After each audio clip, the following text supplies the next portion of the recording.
Assalamualaikum warahmatullahi wabarakatuh.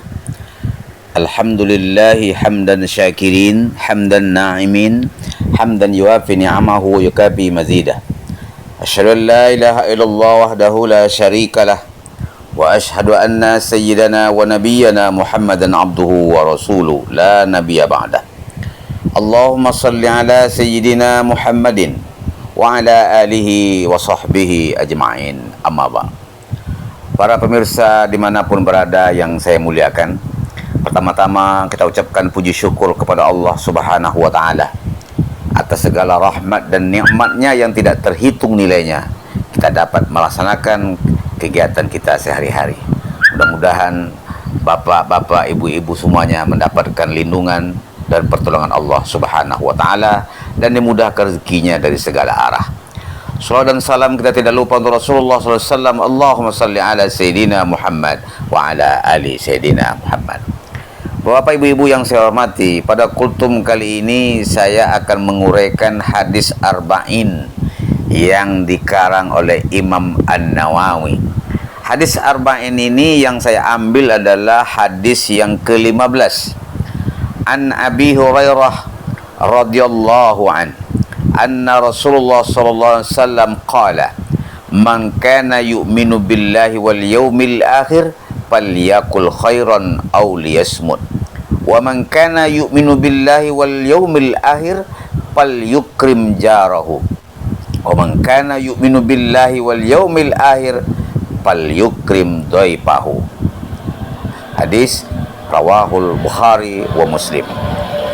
Artinya dari Abu Hurairah radhiyallahu an, Allah ridho kepadanya, sungguhnya Rasulullah SAW bersabda, siapa yang beriman kepada Allah dan hari akhirat hendaklah ia berkata yang baik atau diam.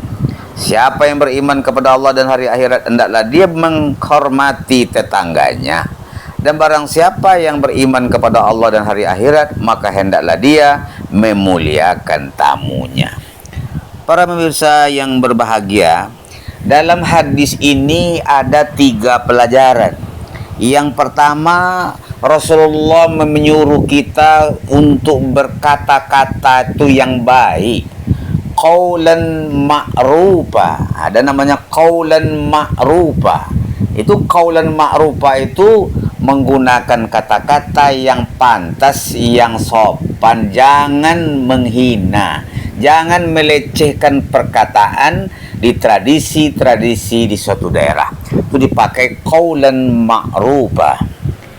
Kalau kita ngomong dengan orang tua kita, itu qaulan karimah. Nah, qaulan karimah, kita bercakap, berkata-kata dengan kata-kata yang mulia. Kita tidak boleh merendahkan orang tua kita. Ada yang bilang bos segala macam, menghina orang tua kita, melemahkan orang tua kita, tidak boleh. Maka berkatalah yang baik. Seorang pemimpin berkatalah yang baik kepada bawahannya. Seorang bawahan pun juga begitu, berkatalah yang baik kepada atasannya. Seorang anak berkatalah yang baik kepada orang tuanya. Orang tua pun berkatalah yang baik kepada anaknya. Para pemirsa yang berbahagia, perkataan itu sangat mempengaruhi kepribadian kita. Bahasa adalah cerminan pribadi kita. Apabila bahasa orang itu perkataannya kasar, maka pertanda dia memiliki pribadi yang kasar. Para pemirsa yang berbahagia, jadi ajaran yang pertama, nasihat yang pertama Rasulullah adalah berkata yang baik. Yang kedua, Rasulullah menganjurkan supaya falyukrim jarahu, muliakan tetanggamu. Nah, maka dalam bertetangga itu Imam Al-Ghazali memberikan pandangan kewajiban kita menghargai tetangga itu yang pertama memulai mengucapkan salam pada tetangga. Jadi kalau kita berjumpa dengan tetangga itu kita ucap salam dulu. Nah, apalagi yang kedua menjenguk tetangga itu yang sakit. Jadi kalau tetangga kita itu sakit, kita jenguk ya. Menjenguk tetangga yang sakit itu harus kita aturannya harus pandai. Jangan sampai menakut-nakuti tetangga, jangan. Karena ada juga orang kadang-kadang, apa yang sakit Pak? Apa yang sakit Bu? Ini deh apanya sakit sebelah.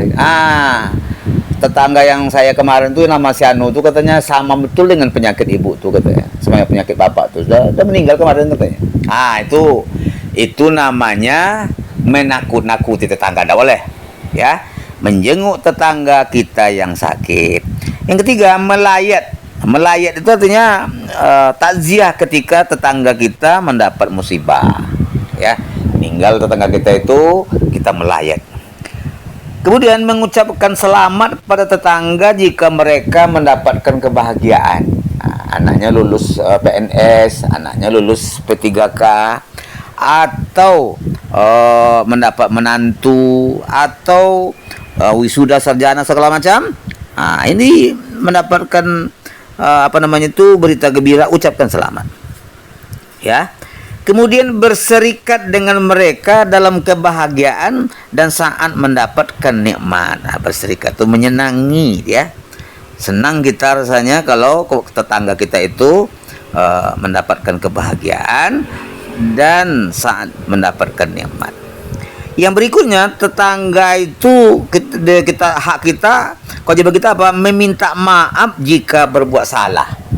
Malulah kita ini dalam hidup ini tidak akan pernah lepas daripada kesalahan, maka kita minta maaf. Jangan lama-lama atau dipendam-pendam. Kalau salah rasanya kita minta maaf. Yang berikutnya, berusaha menundukkan pandangan untuk tidak memandangi istri tetangga yang bukan mahram. Sering terjadi itu Pak, dekat dengan tetangga ini asik aja memandang istri tetangga itu, nanti marah pula lah suami orang itu, nanti berbahaya pula, kita akan terjadilah yang bernama perselingkuhan. Kemudian hak kita kepada tetangga, kewajiban kita kepada tetangga itu menjaga rumah tetangga jika ia pergi. Ya, jadi kalau dia pergi ke Jakarta, mungkin pergi haji atau umroh, tolong Pak, tolong Bu, tengokkan rumah kami. Iya, kita jaga rumahnya. Dan juga kata Imam Al-Ghazali, kewajiban kita kepada tetangga berusaha bersikap baik dan lemah lembut kepada anak-anak tetangga tersebut. Jadi kalau kita dengan tetangga itu, ya jangan sampai berlaku kasar pula kepada anak-anak tetangga kita itu. Para pemirsa yang berbahagia, itu yang nasihat yang kedua tadi itu, supaya kita memuliakan tetangga. Nasihat yang ketiga atau pesan Rasulullah yang ketiga adalah supaya pal yukrim daipahu, muliakan tamumu. Coba kita lihat bagaimana, kita lihat sejarah daripada Nabi Ibrahim alaihissalam yang menerima tamunya tengah malam Pak. Tengah malam menerima tamu, tapi dia masih bisa menerima tamu jam 2 dini hari, jam 2:30 masih mampu dia menerima tamu, walaupun dalam kondisi tengah malam. Dia sempat membuatkan makanan yang terbaik, ya, makanan terbaik, daging bakar anak sapi, Pak. Dihidangkannya. Rupanya tamu yang datang itu adalah malaikat yang datang kepada rumah Nabi Ibrahim dengan Siti Sarah, menyampaikan berita bahwa dia akan punya anak bernama Ishak alaihissalam. Bapak Ibu yang saya hormati, jadi kita terhadap tetangga, terhadap tamu itu harus baik-baik, ya. Kadang-kadang kita belum sampai ke rumah, kita lagi mau naik dekat pintu tuh, berapa hari kalian di sini, itu singgung orang, ya. Kemudian menempatkan tamu itu di tempat yang layak, jangan tempat yang kotor pula. Kemudian tamu itu cepat dikasih minum, cepat dikasih makanan. Ya, kadang-kadang kita sudah 2 jam di rumah orang tuh, tidak ada datang air minum pun tidak ada. Itu namanya kita bukan rumah yang baik nama kita. Jadi kalau memang kita beriman kepada Allah dan hari akhirat, muliakan tamumu. Kalau dia mau pulang lagi, antarkan dia sampai ke pintu, antarkan dia, jangan suruh-suruh pergi seperti itu aja. Begitulah mulianya nasihat Rasulullah Tiga, dalam hadis arba'in tadi itu yang ke-15. Satu, berkata yang baik. Dua, muliakan, hormati tetangga. Yang ketiga, muliakanlah tamumu. Ini ajalah dulu apa yang saya sampaikan pada kultum hari ini. Mudah-mudahan bermanfaat untuk kita semuanya. Berbanyak maaf. Wassalamualaikum warahmatullahi wabarakatuh.